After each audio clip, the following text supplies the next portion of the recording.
Welcome to day 3 of our video on computer networks. My name is Devendra Singh Chauhan. You can reach me via mobile or email as displayed on the screen.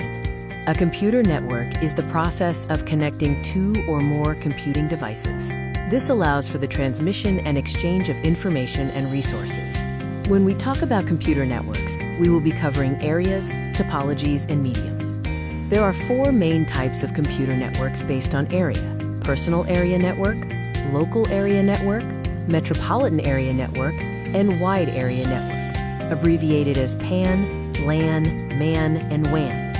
A personal area network, or PAN, is used for small personal devices and has a maximum range of 10 meters.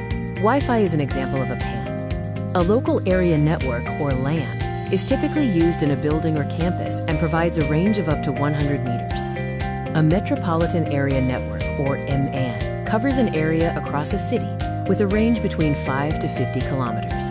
A wide area network, or WAN, covers a large geographic area. Examples include the internet or a banking network. Thank you for watching this video on computer networks.